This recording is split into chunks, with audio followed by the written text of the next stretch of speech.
Welcome into Lions Central Radio. I am Nick Castora. Brandon Lisklew is alongside for the ride as always. Regular season edition coming at you, folks.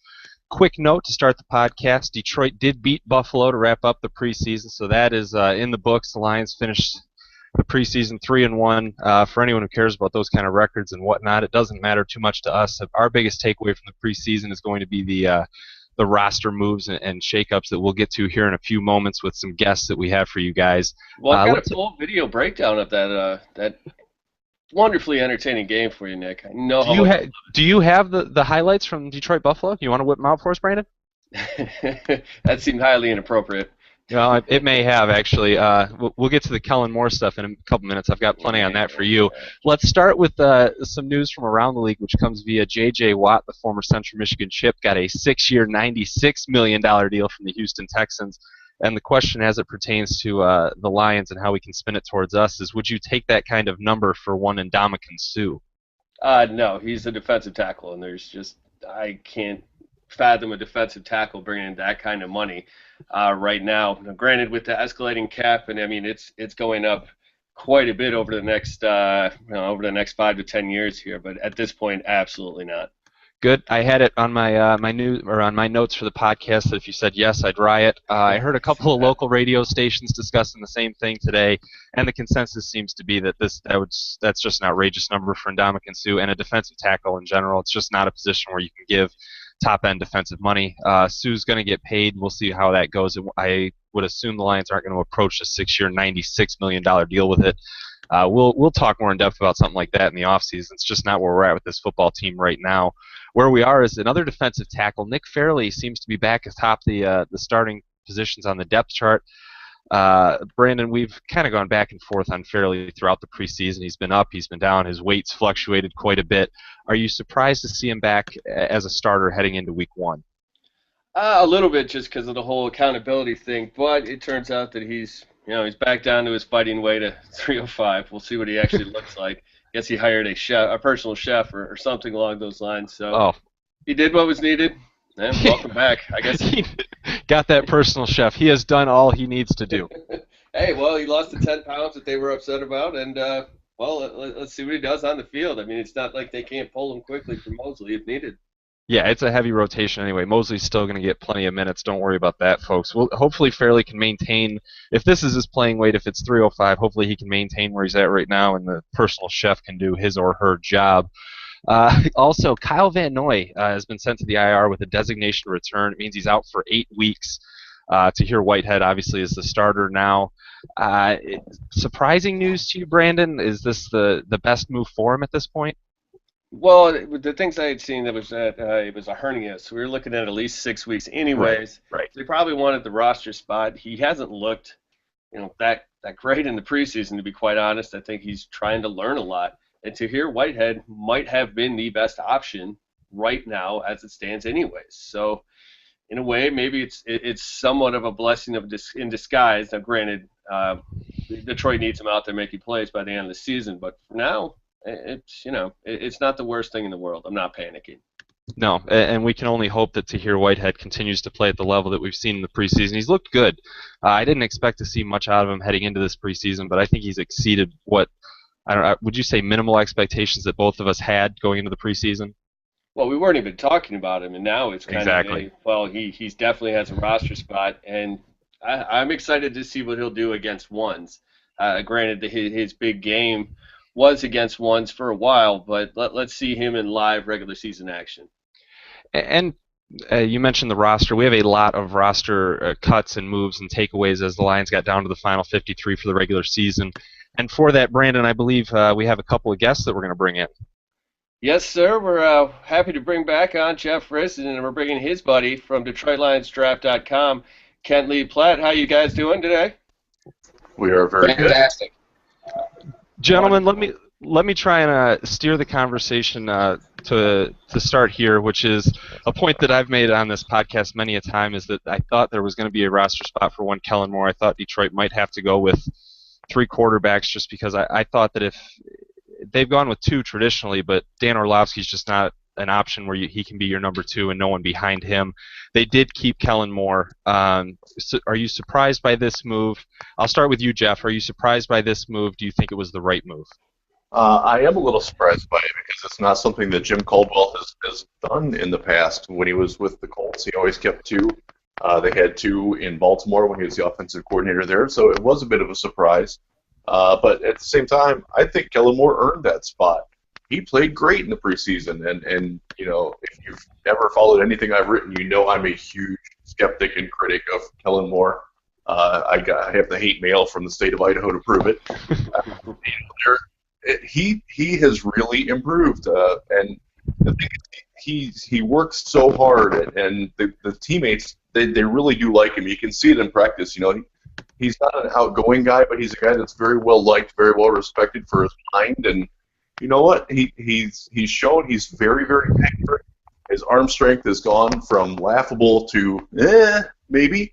He made some throws in that Buffalo game that actually looked pretty good, with a little bit of zip on it. So, I am surprised, but I'm pleasantly surprised because Dan Orlovsky, he did get better as the preseason went along, but he's still not somebody I'm comfortable with as a number 2. It's definitely a downgrade from Sean Hill.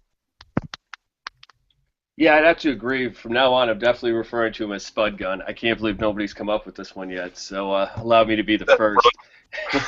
That's brilliant. But, after watching that last game, it wasn't extremely surprising. I actually predicted they were going to keep 3 quarterbacks.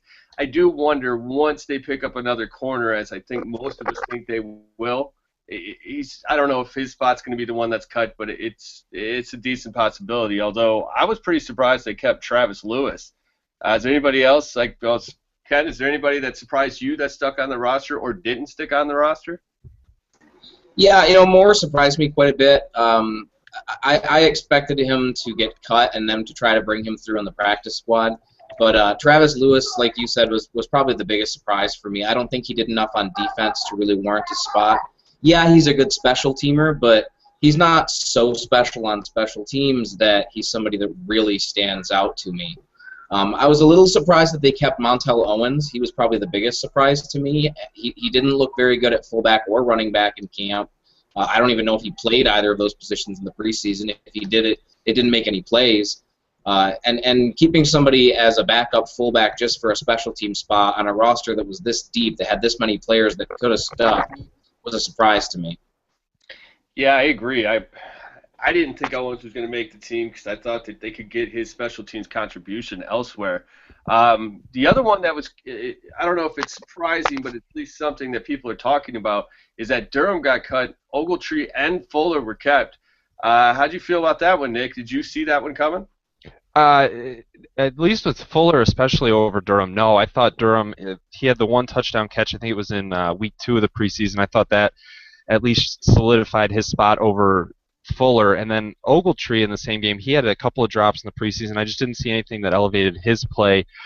I think Durham at least gives you the height advantage over other guys, where I just don't see where the advantage is with Ogletree and Fuller. I'm not saying there even is a best option between these 3, but of them, just because of the height advantage, I like Durham the most, and I thought there was at least the repartee we saw during the preseason between him and Stafford. I saw a development from him, whereas I didn't see that much out of Ogletree or Fuller.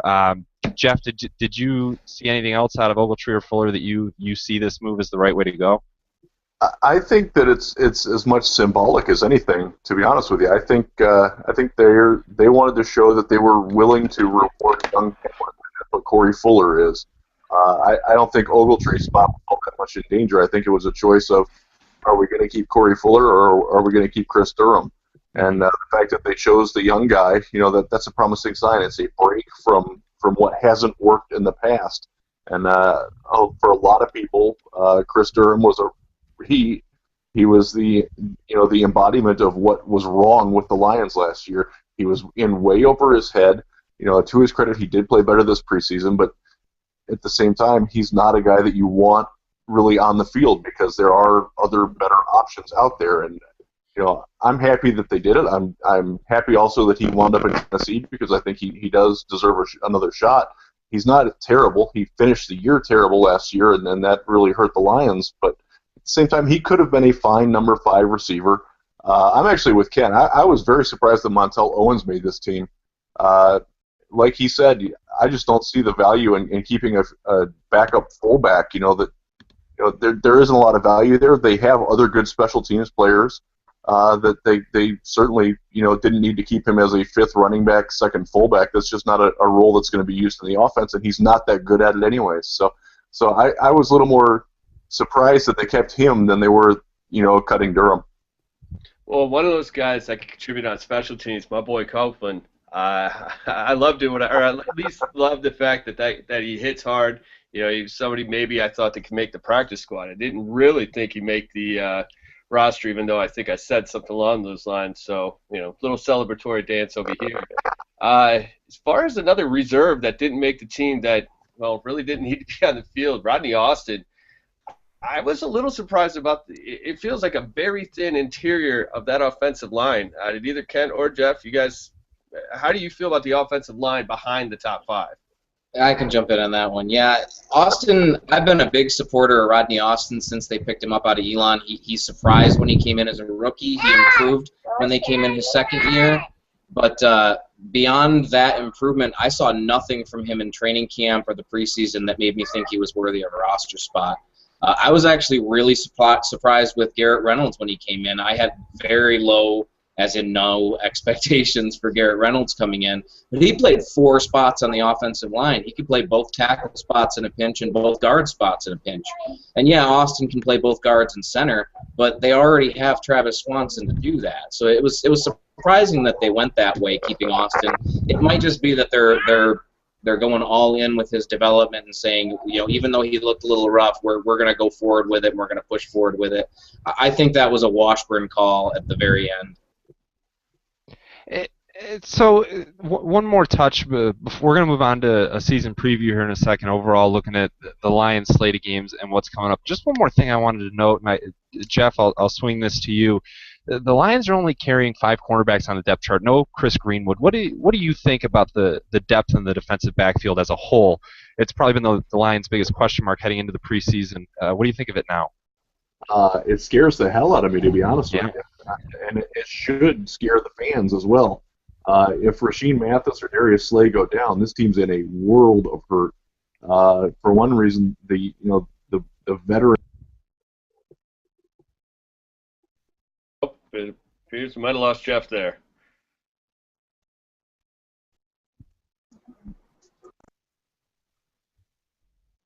Oh no. Yep. Yeah, well, it looks like we lost Mr. Risden. I think, I don't know. It's a little scary. He's talking about Mayhew making a move, and he disappears. So we know how far the Mayhew Mafia runs now. I guess we're going to go ahead and, hey, Jeff, you back? Well, I guess Mayhew's still cutting his lines. Well, we do agree that it's a little scary as far as where that quarterback depth is going to be. There's just not a lot there. I didn't really think Greenwood did a lot to warrant a roster spot, but at this point the roster is set for now. There's still plenty of time for the Lions to, kind of trudge the trash heap. I know that they've been working out some corners, so we'll see where it goes from there. But for now, let's steer our conversation towards the regular season. There's a lot to talk about here, and we at least want to give everybody a chance to hit it. As far as the first thing I want to look at, Nick hates the swing game, or he hates talking about a full 16 or a game breakdown, going game by game. So we're just going to hit some important things along the way. The first one's going to be swing games. Ken, as far as you're concerned, what are going to be the swing games coming into this season? Yeah, this is probably going to surprise some people, but I think the first Vikings game is going to be a really important one for us.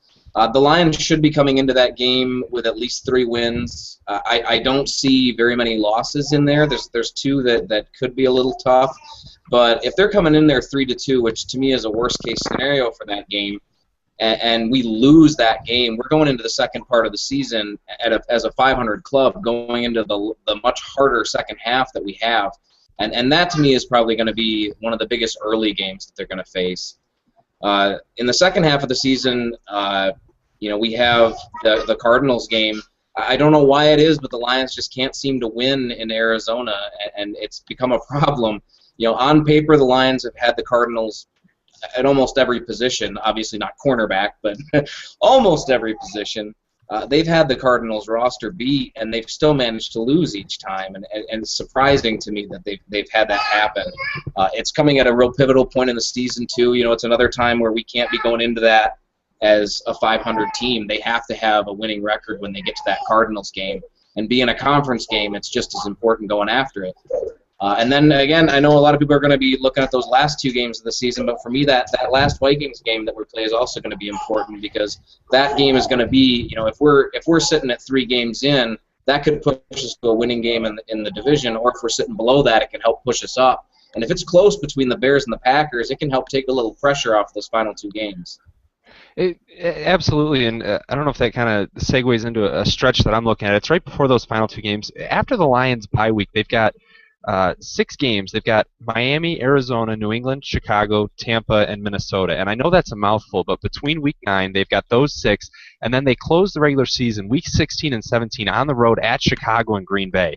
I think in that stretch, those 6 games, 4 of which are at home, I think you absolutely have to go 4-2 in that stretch and hopefully alleviate some of the struggle or the pain that you're going to have in week 16 and 17 on the road against your division rivals, where playoff stakes are going to be high. So looking at that, at home against Miami, at Arizona, at New England, versus Chicago, versus Tampa, versus Minnesota, Brandon, I think there's your make or break 6 games for the Lions season. Well, I mean, I think you cheated. I think we were supposed to go, like mini stretches here, like quarters of the season. So I think from week 1 to 17, the Lions have a huge stretch. They play 16 games in 17 weeks. They're going to need to win at least 10 of them. Well, the other reason I'm upset is because, I have the games 10 to 13. So starting with that Miami game that I have as a swing game, and going through that Bears game, I think, that is a huge, because that's always where they falter too, historically, as far as the psyche of this team. And this is, generally this roster has a lot of the same key players that has collapsed last year at that particular time. So coming out of that bye week, if they can pick up a win against a Miami team that a lot of people think are going to make the playoffs, I'm not necessarily on that train yet, it would be huge going forward. And I agree, as far as the Jets, I think that's going to be a very important game too. The Jets they're deceptively good. They have a very good front 7 with possibly a decent secondary. They need to get after Geno Smith and rattle him and get a win where they should have one. At least, if you didn't talk about the Jets game, I wanted to get something out there. Yeah, that's fair enough. Let me swing it back to Kent, because I've had enough out of you for a couple of minutes. Kent, if you were going to look at this season and try to make a bold, sweeping prediction, something that many might not be expecting out of the Lions, if you could give us a bold prediction, what do you think it would be? When I got that talking point, I put a lot of thought into it, and I think one of the biggest things, and this is probably as bold as it gets in terms of predictions for the Lions, but I think the Lions have a really good chance this year to send one of their defensive backs to the Pro Bowl.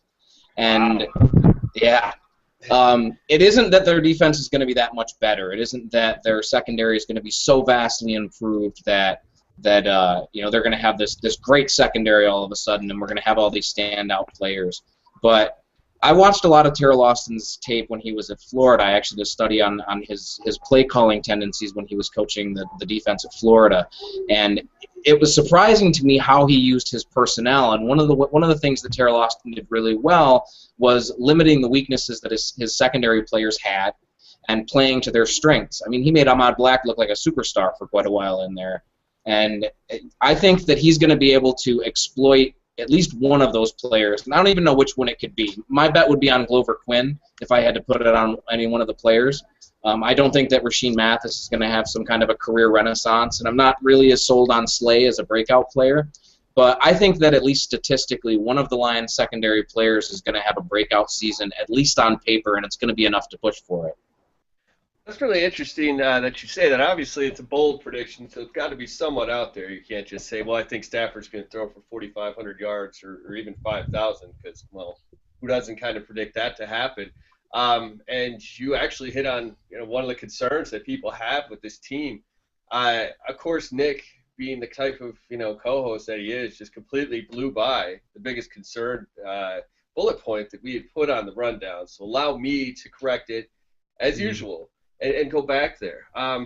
I want to give my biggest concern, which is this team's got to hold on to the ball. That's catching passes and holding on to it. That's just not fumbling the ball. If they can do those two things, I think this team is going to be fine. But that is the biggest thing holding them back.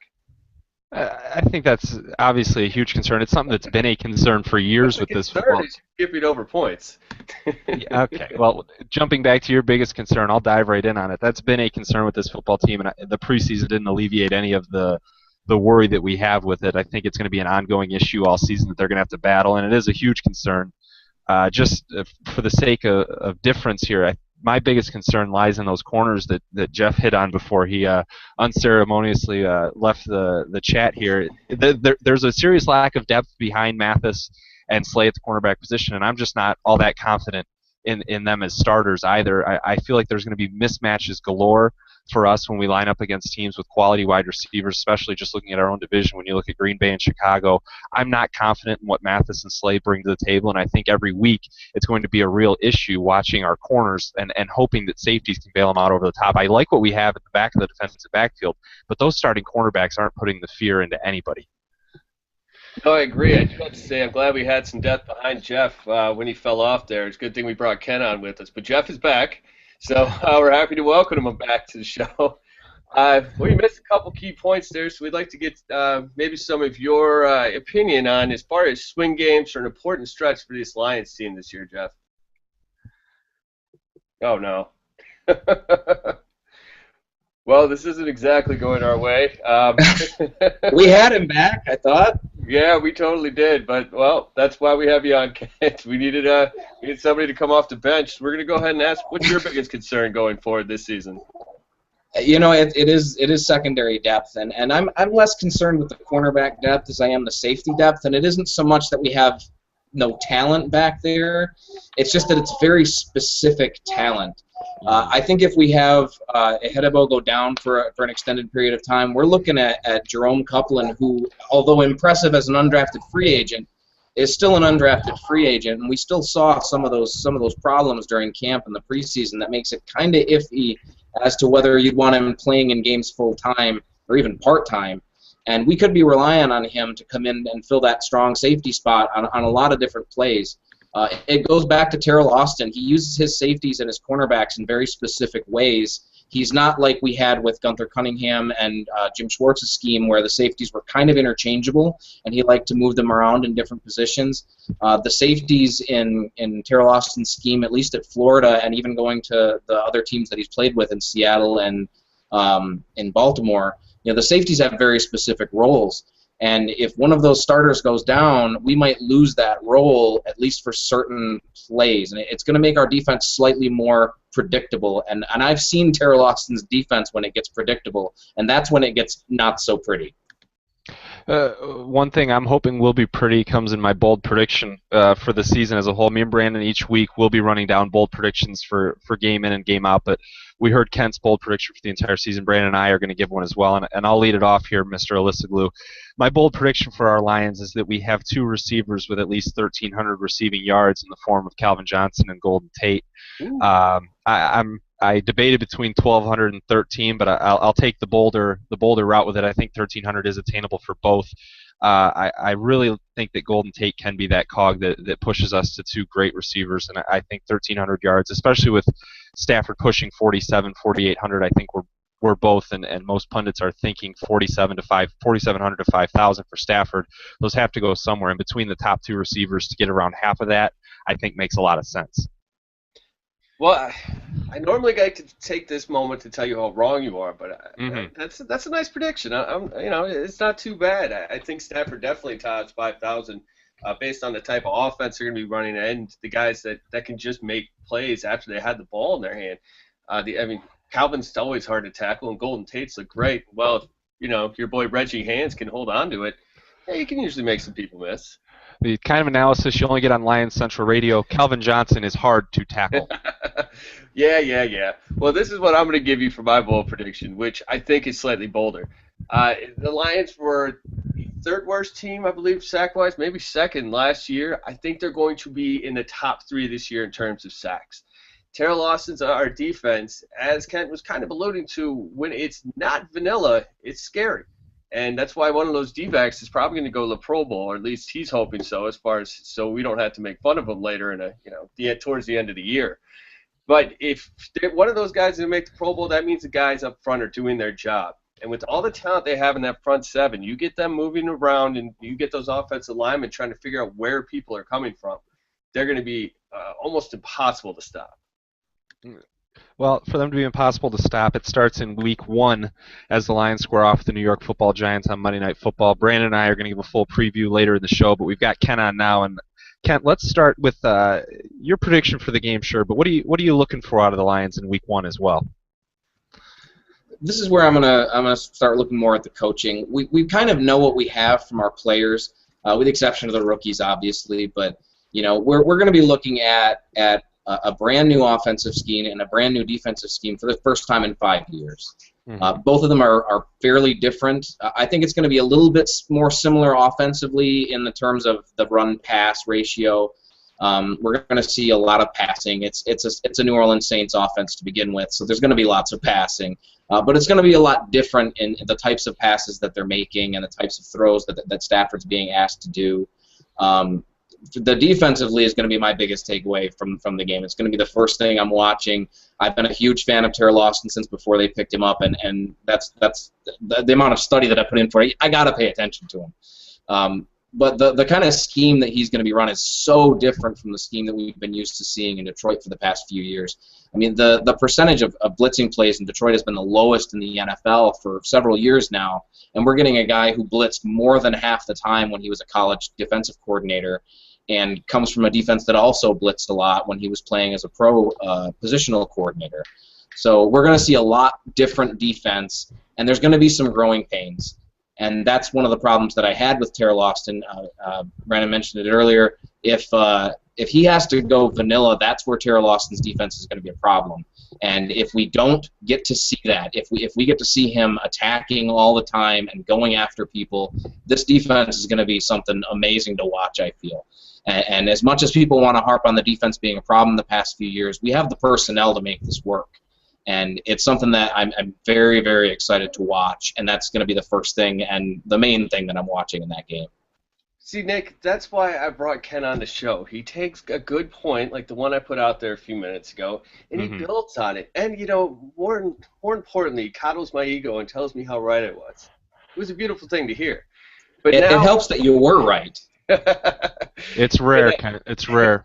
We're going to definitely get that drop. but now we're going to put you on the hot seat a little bit, Ken. We're going to do our game prediction probably after we let you go. So we're going to start off with what's your prediction just for the game 1, and then go ahead and give us your season prediction on top of that. I'm a big numbers guy, so predictions are usually not my thing. But I went ahead and looked at all the predictions that everybody else is giving, both Lions and Giants side, and it seems to be around 30-17. If you ask a Lions fan, you're usually going to get the Lions at 30, but if you ask a Giants fan, they're going to say the opposite. So I'm going to go ahead and give that prediction. I'm going to say 30-17 Lions over the Giants.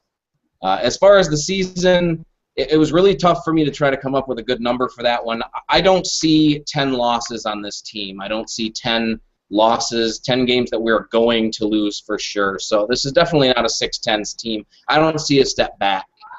It's tough for me with the pieces that we have and the injuries that we've already taken, even though it's just one with Kyle Van Noy. I was kind of looking forward to him building on this defense and kind of pushing things forward. Hopefully Tahir Whitehead can fix it, and I can be totally satisfied and go forward with that. But I don't really see 10 clear wins on this season either. So it was a little tough for me to come up with that one. I'm actually going to go with a 9-7 prediction on the high end. I think that the Lions have 9 wins out of these. That's splitting the kind of it could we or couldn't we games, and going with my regular looks at the ones that I think we're going to win and the ones we're going to lose. Looking at the roster and just trying to some awards for our Lions. looking at this offense, there's tons of playmakers. There's names, Calvin Johnson and Matthew Stafford. If you were going to name the offensive MVP at the end of this season, is it the obvious name in a Calvin Johnson or a Matthew Stafford, or is it someone else? That's a great question, and this is going to actually go back to another prediction from earlier, but I actually think it's going to be Golden Tate. As much as Calvin Johnson brings to the offense and as much as the quarterback gets thrown on them, having that second receiver is something that we haven't had in Detroit.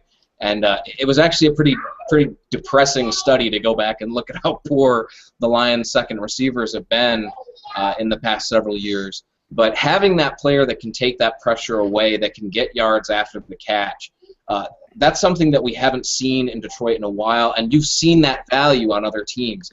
Look at the Bears when they got Alshon Jeffrey. It completely transformed their offense. The Falcons, before they tanked last year, when they picked up Julio Jones, it completely transformed what they were able to do as a team. And I think it's going to be Golden Tate. Oh, perfect. That's you've really sucked up to both of us, so we'll probably definitely bring you back on again sometime. We're going to ask you one more question and let you get on your way so Nick and I can yell at each other about who was righter. Yeah, that's what I said. But what do you think defines this season as a success or a failure from the Lions organization point of view? Yeah, that's a hard question. Way to put me right on the spot right at the end. Yeah, you always put it. It's always going to be put on wins, and I don't like to do that to a rookie head coach, even if it's a coach that's been a head coach before. But Coach Caldwell put on himself. He said that this is a win-now team. He's been mentioning the winning atmosphere and bringing in Super Bowl champions and bringing in people who know what it's like to win. That's the culture that he's breeding here, and that's what this season is going to be graded on. I don't think this organization can really stand to take another losing season, and if they do, like I said, it's hard for me to see that many losses on this season. So if that happens, it's going to be a tough one for the organization to take that kind of a hit. It's kind of the cheaper answer to say it's going to be wins, but I think that the way that they've been talking and the way that this coach has been talking, that's what it's going to be based on. It has to be based on wins. You can catch him on DetroitLionsDraft.com and on Twitter @MathBomb. Kent, we appreciate you coming on and dealing with some of the trials and tribulations of live radio with us, and I certainly hope we can have you on again sometime. Thank you, guys. That was a nice little change up. Tried to get a roundtable working for us, but sorry we couldn't pull it off, folks. Jeff just didn't want to cooperate. But what I want to cooperate with you about, Nick, is I think maybe we should give our season predictions, and let's see if maybe for once we can come together and not just be so antagonistic. Okay, Brandon. Very enthusiastic response. Ever the optimist that I know you are, I'm sure you will agree wholeheartedly with my prediction for our Leos, and that is a 10-6 season. I think that they do make the playoffs as a wild card. I don't think they win this division. I'll go ahead and say that. I think Chicago does. I think Green Bay ends up being the odd man out of the three. It really is, for me, it's a coin flip between the three teams, but I think Green Bay is the one that gets left out. Detroit goes 10-6. They find a way to I think they're going to win a lot of games early in this slate. I think it's surviving after that bye week. If they win 4 of those 6 right out of the bye, I'm not sure that the last 2 against Chicago and Green Bay, which are super difficult games, I'm not sure that it's going to hurt them in their playoff run. 10-6 for me, Brandon. Without diving too much further into it, tell me you agree. I can't believe I'm going to say this. I actually agree with you. It's a lot of it has to do with, yes, Detroit is talented. I do like Terrell Austin as the defensive coordinator. I think I might like Joe Lombardi as an offensive coordinator, and we'll see if Caldwell is what this team needs as far as just a change of demeanor. I was reading something today about, I think Kyle Minke did an interview with some New York Giants beat writer, and there was some stuff about Jim Schwartz I never heard. Like he would, and I did know that he favored certain players, like Fairley never got chewed out, but he would stop practice and scream at a rookie for not having his chin strap buttoned up. And that's the type, apparently he just wasn't liked anywhere within the organization. So I think that type of leadership can change this team. But as much as it's about the Lions, it's also about, the schedule isn't as tough as people say it is. I remember when we talked about Matt Miller's game-by-game predictions, that he had them losing to Buffalo. I can't see in any world how they lose to Buffalo with that At offense. home. Yeah, I mean, Buffalo has a very good front seven. They have some talent in the secondary, but that offense is atrocious.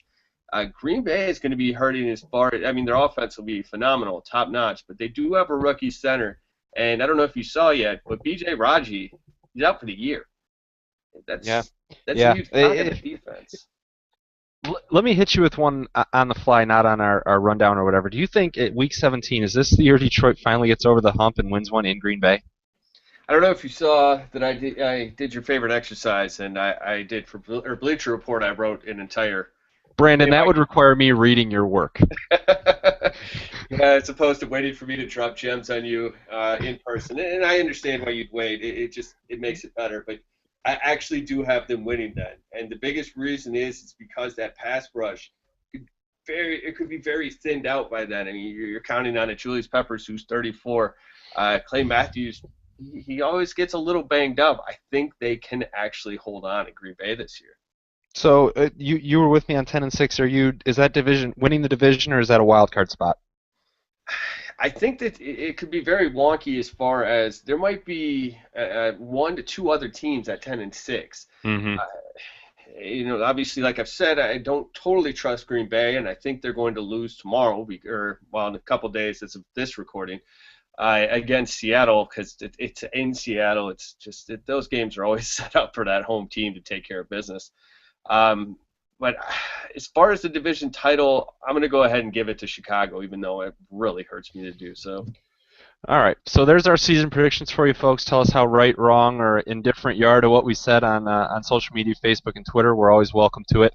Now it's time to jump into the week-by-week stuff. We're going to be doing this throughout the season, giving full previews of each and every game as they arrive. And if you've stuck with us since last year, you'll know the format a little bit. We're going to give advantages for Detroit, what it's going to take for them to win each game, our game predictions. We'll do our bold predictions, what scares us on the other team. We're going to run the whole gamut on everything. And it starts in Week 1 against those New York Giants, Monday Night Football. First Monday night game of the season. It's the only one that Detroit is scheduled to appear on. Flex scheduling, they could have more primetime games. We'll see. But we know they're in this one. Brandon, I'll be in Ford Field for this game. I didn't go to any games last year, so I'm really trying to make up for it to start off this year. I went to that preseason game, and I'm going to be in this raucous atmosphere. I can't wait for it. Let's look at the New York Football Giants. They did not look good in the preseason, and to be quite frank, they didn't look good last year, and there really just isn't that much talent on this depth chart. They're not a team that's going to scare you with individual players. The best talent on this team with Jason Pierre-Paul, Victor Cruz, Ruben Randall. I mean, there just aren't a lot of names that scare you. Having said that, what are your thoughts on the New York Giants? Well, I think you hit everything on the head. I mean, they haven't looked that good so far. Their new offense is not taking, which is interesting because it's supposedly going to be something they were going to be able to run in New York. The West Coast offense is supposed to be great for Victor Cruz, but if it's not clicking and Eli has to sit there and think for just a half second too long, I think he's going to run into some serious problems with that front seven of Detroit. Yeah, it's a game. I don't know what to expect out of New York's offense. They lost David Wilson, the running back, who we didn't really even get to see much out of last year. That Rashad Jennings is now in the backfield. I like the rookie Andre Williams that they've brought in as well. There's so many questions with New York, and I feel like Detroit, for being Detroit, they're actually the more put together team at this point. There's some more moving pieces in New York than there are here. If you remember, Detroit had New York on the ropes during their collapse. Stafford had a late pick six, tied the game. New York ended up winning in overtime. I don't think this is a game that's going to be anywhere near that close. We'll give our actual game prediction here in a little bit. But if you're going to look at New York and you're going to say something scares you about this football team, what is the biggest scare point from the Giants?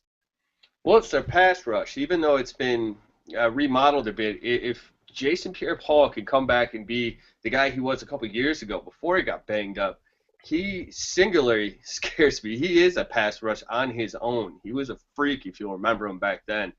And while he's probably going to be coming off that left side, it doesn't matter. None of the tackles inspired great confidence in me regarding going against a top-tier pass rusher. Yeah, absolutely. He is one of the best at it. on the other side of the ball, I think they have really good speed at the wide receiver position. Even discounting Odell Beckham, you've still got Ruben Randall and Victor Cruz, and I want to see Rashean Mathis and Darius Slay as our starters and how they react to both when they go up against bigger receivers and how they handle speed on the outside, like Randall and Cruz can provide. It's just we have a new defense, and I'm not sure entirely what to make of the secondary yet. So I'm scared of the Giants' speed and the mismatches that it can cause. And until I know more about our defense and how it is going to play week in and week out, all we've seen are vanilla sets and packages from them to this point. So this is our first real look at Terrell Austin's defense. And as Kent hit on a couple of times, we're all excited to see it, but there's still so many questions regarding it. So the Giants have a lot of speed on the outside. Are they going to be able to utilize it in this game? Or are the Lions' interior and linebackers going to cause so many blitz packages and havoc on Eli that he doesn't have a chance to utilize that speed? It's a question we don't have the answer to. Are you setting me up? Are you being a good co-host? Brandon, the best teases and setups work without us having to relay that we just did it. But yes, I was trying to be a good co-host. But I'm so touched. It's nice to see you. Your cold heart must be warming over just a little bit. Once in a while, Brandon. Once in a while. But that's actually Detroit's biggest advantage in this game, and that should come as no surprise. It's probably going to be one of their biggest advantages, well, just throughout the season, is that defensive line and the attacking front seven. I think it's one of the reasons Detroit could win, and I think it probably will end up being, if not the most important reason, I'm going to say at least in the top three, like I have them for sacks on the year. Yeah, I mean, there's a pretty steady blueprint that if you get Eli Manning rattled and you force him into bad decisions, he will make them and he will throw interceptions. He's been up at the top or at the very top of the league in interceptions over the last couple of seasons, so he is prone to throwing them. And Detroit can get them not because their secondary is so great, but because that defensive line is going to cause havoc and they're going to get in the backfield early and often. I completely agree with you. If we have a biggest advantage that I'm going to lay out, I think it's just the talent standpoint that I already hit on. Detroit has so much more talent than New York, especially offensively. When you look at our weapons compared to theirs, it's really not fair. So, I mean, you're looking on paper, and that's all we can do heading into week one of the regular season. We don't have actual game film to look at of this team, really. I'm not counting the preseason. We don't have real film to look at. From a talent standpoint, Detroit has a huge advantage over New York, and it's up to them to capitalize on it. I agree, and that's why I think the Lions will win this is going to be one of my favorite segments moving forward, if they win the turnover battle. And when you're going against Eli Manning, it shouldn't be that difficult to win the turnover battle. But you're still nervous about it, aren't you? So, well, of course I am. I mean, saying the Lions should win a turnover battle is a really scary proposition. Exactly, but this all comes down to what is my biggest concern in the whole season. Will they hold on to the ball? That's 2 starting running backs and 9 fumbles between them last year. The team as a whole, I think, it was a 53 drop passes, and that's not, granted, part of the turnover battle, but it has to do with ball security in a manner of speaking. And obviously, there were Matthew Stafford and his 19 interceptions. There were so many games that Detroit lost last year because they just simply – they don't even have to win the turnover battle. Just draw the turnover battle. I'd be a great coach, with that pregame speech right there. Just don't screw it up. That's all you have to do. Well, I think something else they might have to do is win time of possession, and that's something that's obviously preached on for every team in every game. Win time of possession, win the game. But to elaborate on what I'm saying here, the Giants don't have an offense that's going to have quick strike scores and be able to score in bunches early and often. They're just not capable of it, I don't think, at least at this point. So if Detroit does win time of possession, if they do have methodical drives up and down the field where they're putting points on the board, whether it be 7 or 3, I don't think New York is going to be able to have many answers for them because I don't think they're going to score many points. So win time of possession, I don't care if it's by a lot or a little, I don't think New York is capable of mounting a quick comeback if they need it or scoring a lot of points at any point in the game. Win time of possession, keep it that simple. If they do, I don't see any way the Lions lose. Well, and I don't see a way that they lose either. That's why I think this final score is going to be in it. It wasn't too far off from what Kent was saying, but I have 38 points by that Lions offense. And I still haven't given up 20 to the Giants. It's not that Victor Cruz, if you get him the ball quickly in a West Coast offense on a slant, I can easily see him weaving through the defense for a long 70-yard score or something of that nature. And they do have a pair of decent running backs in Rashad Jennings and Andre Williams. But at the end of the day, the Lions' firepower is just too much. Yeah, I mean the Lions are they should be.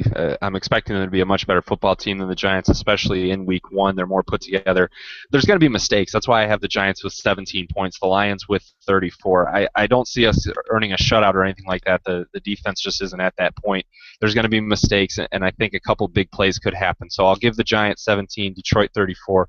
I think it's going to be interesting throughout the season with our game predictions, when and where we do have the Lions losing. I think last year between us we each had Detroit only losing like 3 different times. So hopefully we come down to earth a little bit with our Lions predictions over the course of the season. But I think most of the country would agree with us on this one. And the Lions are a heavy favorite in this game, and rightfully so. Monday Night Football at home. This is one of those games where they should and I think will win. Brandon, bold prediction. We're going to do it week in and week out, and we're also going to keep a running tally of our current game predictions and bold predictions. We're going to round them up every week. So next week we'll tell you if we're between us 1-1 or 2-0 in our predictions, and see who does better or worse throughout the season. That could be scary moving forward, but we'll see. Let's start now with your bold prediction for this game against the Giants. Well, it folds into what I think has been probably my only decent talking point of the whole show. I think that the defense is going to put up 5 sacks as they start atop the league with the most sacks in the league. So yeah, they're jumping right into your season bold prediction. They're going to get that going right away in Week 1. Well, I mean, against a rookie, either a rookie center or the center that graded out the worst, J.D. Walton, in the preseason, and it wasn't really that close. For starting center to play enough snaps to grade that poorly, it's just impressive in a way. So I think that the Ndamukong Suh, Nick Fairley, a very motivated and possibly slimmed down Nick Fairley, get after that quarterback, allowing Ezekiel Ansah and the rest to hit it. Yeah, I think looking at this game, it's one of the few where you say the Lions are a clear cut above their opponent, at both offensively and defensively. I went on the other side of the ball. I think they gain over 400 yards of total offense. And for a bold prediction, I don't know, that might even be a little conservative. I think they're really going to put up a lot of yards against this defense, which doesn't scare me much at all. At one point in time, I really wanted Prince Amukamara to be a Lions corner, and right now I just don't know about him against our receivers. I think we have huge mismatches all over the field. I'm going 400 yards total offense. Hopefully, I don't think either of us went out on as far of limbs as we possibly could. So we might be getting started. The season on a good streak, you know. It's exactly right. I think we both might be hedging our bets a little bit to start off our predictions and our rankings. So we're looking to go 2-0 heading into to Week 2. But for now, we've got 5 sacks from Brandon. I've got Detroit going over 400 yards of total offense. Again, give us your bold predictions on Facebook and Twitter. We'd love to hear them. We'd love to share them on the show, as long as you don't come at us with maybe 900 yards of total offense or anything like that. Yeah, that actually, as we were talking about keeping a tally, there's another tally we're going to be keeping this season. And that's Reggie Bush versus Joique Bell in fantasy. I have Joique Bell because I'm smarter. Nick has Reggie Bush, Reggie Hans, who I think it should count as a -1 point for each drop, and I will win this handedly. Get it? Handedly. Anyways, the stakes. We finally determined that the stakes are going to be the winner gets to pick the loser's social media profile pictures, and that's both Twitter and Facebook, for an entire week. Nick says they have to be obscene. We'll see about that. I'm trying to run a family-friendly program around here. Brandon, I've already decided. I'm just going to make you put up a nice big picture of Kellen Moore in his Lions jersey. Well, that's very kind of you, because I've got something way worse planned for you. I'll bet, buddy. I should technically point out that I did start the season with what's assuredly a win. We did talk about Eric Ebron, me having Eric Ebron, and you having Kyle Van Noy and counting impact plays. I think I'm going to win that one. Well, I'm going to go ahead and let you slide. But you know what? If we switch it to my original version, which is tackles, I might still have a shot at this. It's very possible. But I know what you guys should let slide. It's Nick and everything that he said wrong. Go ahead and find him on Facebook personally at Nick Kostora, or at Twitter at Nick Kostora, Kostora. You can tell me how right I am at Brandon Alisoglu. That's ALISOGLU. It'll be the first time anybody's ever told me something like that on Twitter before, so I'd really appreciate it. Also, you could contact the show at Lions Central Radio on Facebook, or at Lions Central PFC on Twitter. I'd like to apologize to all of our listeners for Brandon's assurances that Kellen Moore would not be on the depth chart. We're looking forward to seeing him at some point. Whoa. Until next week, for Brandon Alyssanglu, I am Nick Castora. Thank you so much for tuning in to Lions Central Radio.